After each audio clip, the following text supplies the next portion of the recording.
A1 Infotech viewers அனைவருக்கும் வணக்கம். இந்த வீடியோ பதிவில் எதை பற்றி பார்க்க போகிறோம்னா, கவர்மெண்ட் கொடுத்த E4125 லேப்டாப் பற்றி தான் பார்க்க போகிறோம். இந்த மதர் போர்டில் பார்த்தீங்கன்னா, எனக்கு என்ன கேஸ் ஸ்டடினா டெட்டில் இருக்குது. இதை எப்படி நம்ம வோல்டேஜ் கொடுக்காம கண்டினியூட்டி மோடில் வச்சு செக் பண்ண போகிறோம்னு தான் பார்க்க போகிறோம். இப்போ நான் வந்து மீட்டரை வந்து கண்டினியூட்டி மோடில் போட்டேன். இப்போ பார்த்தீங்கன்னா ஃபஸ்ட்டு பியூஸை செக் பண்ணிக்கோங்க. பியூஸை செக் பண்ணும்போது நமக்கு வந்து பஸர் அடிக்கணும். அடுத்து கெப்பாசிட்டர் நமக்கு வேல்யூ தான் காட்டணும், பஸர் அடிக்கக்கூடாது. அப்படி அடிச்சுன்னா அந்த கெப்பாசிட்டர் ஃபால்ட்டி. அப்போ செக் பண்ணுறேன். பார்த்தீங்கன்னா கெப்பாசிட்டர் வந்து எனக்கு வேல்யூ காட்டுது. 1ன்ற வேல்யூ கூட காட்டலாம், நோ ப்ராப்ளம். ஆனால் வந்து பஸர் சவுண்டு வந்துருச்சுன்னா அந்த கெப்பாசிட்டர் ஃபால்ட்டி. பார்த்தீங்கன்னா கெப்பாசிட்டர் வந்து ஃபால்ட்டு. இது வந்து குட் கெப்பாசிட்டர், இதுவும் குட்டாக இருக்குது. இந்த கெப்பாசிட்டரும் குட்டாக இருக்குது. இப்போ பார்த்தீங்கன்னா இந்த கெப்பாசிட்டர் வந்து கண்டினியூட்டி வருது. அப்போ அந்த கெப்பாசிட்டர் ஃபால்ட்டு. ஸோ வந்து இந்த கெப்பாசிட்டர் 19 வோல்ட் கெப்பாசிட்டராக இருந்துச்சுன்னா ஆல் ஓவர் 19 வோல்ட் கெப்பாசிட்டர் எல்லாமே ஷார்ட் தான் காட்டும். பார்த்துக்குங்க, அதெல்லாம் வேல்யூ வருது. காயில் வந்து வேல்யூ காட்டாது, அதுவும் கண்டினியூட்டி தான் வரும். இது கெப்பாசிட்டர் குட்டாக இருக்குது. இப்போ நமக்கு அந்த ஒரு கெப்பாசிட்டர் ஃபால்ட்டு அப்படின்னாலே பேக் சைடு பாருங்கள், 19 வோல்ட் பேக் சைடு கொடுத்துருப்பாங்களா, அந்த கெப்பாசிட்டருமே நமக்கு வந்து ஃபால்ட்டாக தான் இருக்கும். ஸோ இந்த 19 வோல்ட் ஃபால்ட் வந்துட்டாலே மேக்ஸிமம் நம்ம வந்து ஒவ்வொரு கெப்பாசிட்டராக வந்து எடுத்து தான் ஃபால்ட்டு ஃபைண்ட் பண்ண முடியும். பாருங்கள், இப்போ இந்த நமக்கு இந்த கெப்பாசிட்டர் ஷார்ட்டு. இப்போ இது 19 வோல்ட் கெப்பாசிட்டர். ஓகே, அதாவது ப்ராசஸருக்கு பின்னாடி இருக்கக்கூடிய எல்லா கெப்பாசிட்டரும் நமக்கு வந்து பஸர் சவுண்டு வரும்.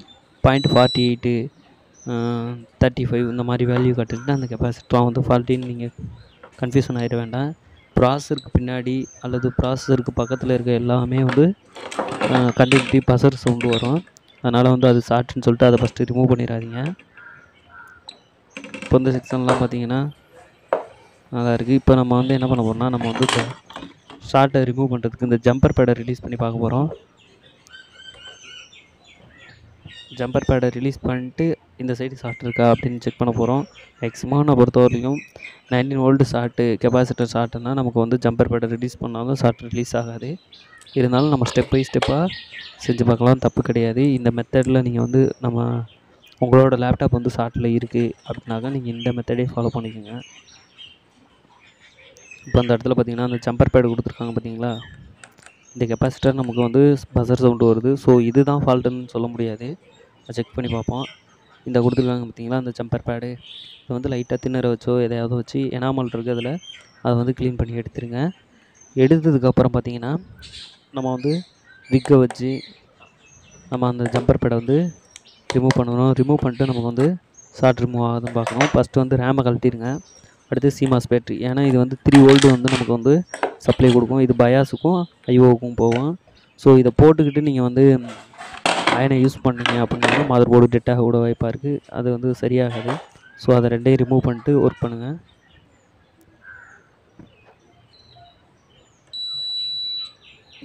எனக்கு இந்த கெப்பாசிட்டர் ஃபால்ட்டி,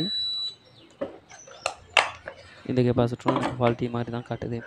ஸோ வந்து 19 வோல்ட்டுன்னா ஆல் ஓவர் 19 வோல்ட் கெப்பாசிட்டரும் வந்து நமக்கு வந்து ஷார்ட் தான் காட்டும்.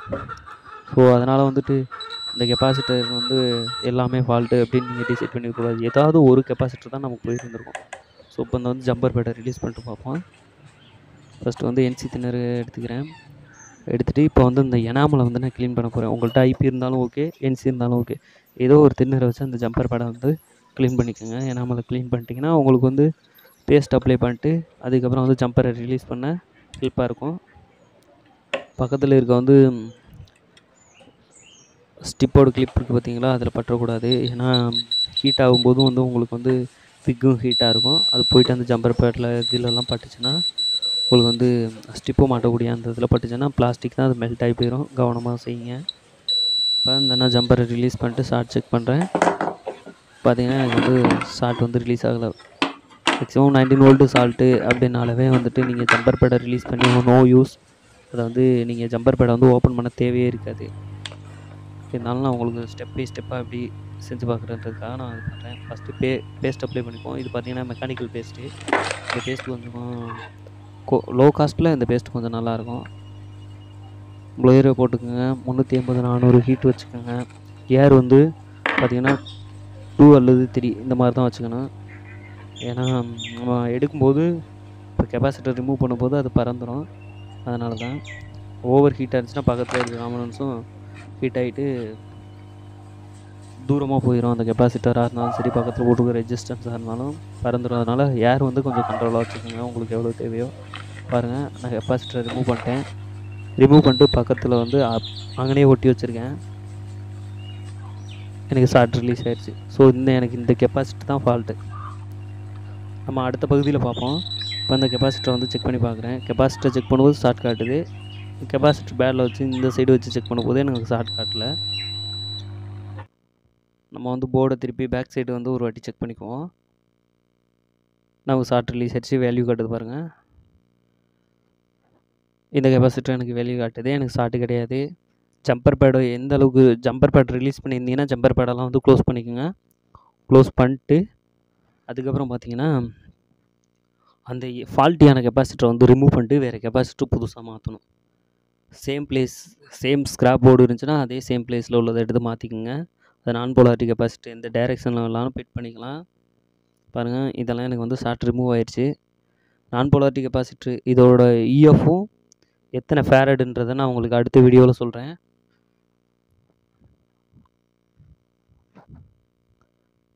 நம்ம சேனலை தொடர்ந்து வாட்ச் பண்ணிக்கிட்டே இருங்க. முக்கிய தகவல்கள்லாம் நிறையா சொல்லிக்கிட்டு இருப்போம். பாருங்கள், இந்த கெப்பாசிட்டர் தான். இந்த கெப்பாசிட்டர் ரிமூவ் பண்ணிட்டு அதை ரீப்ளேஸ் பண்ணிட்டு ஆன் பண்ணி பாருங்கள். கட்டாயம் சக்ஸஸ் ஆகும். இப்போ வந்து நான் அதை பிக்ஸ் பண்ணிட்டு உங்களுக்கு வீடியோ போகிறேன் பாருங்கள். நான் பிக்ஸ் பண்ணிட்டேன். நான் இப்போ வந்து கெப்பாசிட்டர் வந்து பிக்ஸ் பண்ணிட்டேன். இந்த இடத்துல இருக்கக்கூடிய கெப்பாசிட்டர் தான் B0603 சொல்லக்கூடிய மாஸ்பெட்டு கீழே இருக்குது. பாருங்கள், சிஸ்டம் ஆன் ஆயிடுச்சு. தேங்க்யூ ஃப்ரெண்ட், தேங்க்யூ ஃபார் வாட்சிங். நம்ம சேனலுக்கு சப்போர்ட் பண்ணுங்கள், சப்ஸ்கிரைப் பண்ணிடுங்க, கமெண்ட் பண்ணுங்கள். எதனா டவுட் இருந்துச்சுன்னா கமெண்ட் பண்ணுங்கள். மறந்துடாமல் அந்த வீடியோ பிடிச்சிருந்துச்சுன்னா லைக் பண்ணிடுங்க.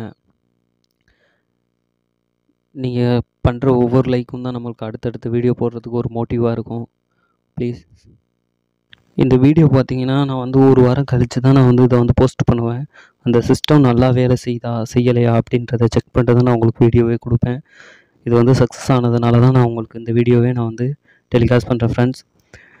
இந்த வீடியோ யாருக்குன்னு பார்த்தீங்கன்னா என்னோட 34 சப்ஸ்கிரைபர் இருக்காங்க பார்த்தீங்களா, அவங்களுக்கு இந்த வீடியோ வந்து நான் சமர்ப்பணம் பண்ணுறேன். ஏன்னா அவங்க தான் நமக்கு வந்து ஆதரவு தெரிவித்ததுனால தான் நான் இந்த வீடியோ வந்து மேக் பண்ண முடிஞ்சிச்சு. தேங்க்யூ ஃப்ரெண்ட், தேங்க்யூ ஃபார் வாட்சிங். தொடர்ந்து சப்போர்ட் பண்ணுங்கள். அனைத்து விதமான எலக்ட்ரானிக் சாதனங்களை எப்படி ரெடி பண்ணுறதுன்னு ஈஸியான மெத்தடில் நம்ம சேனலில் வீடியோ வந்துக்கிட்டே இருக்கும். தொடர்ந்து வாட்ச் பண்ணுங்கள். தேங்க்யூ ஃப்ரெண்ட், தேங்க்யூ ஃபார் வாட்சிங். நன்றி நண்பர்களே.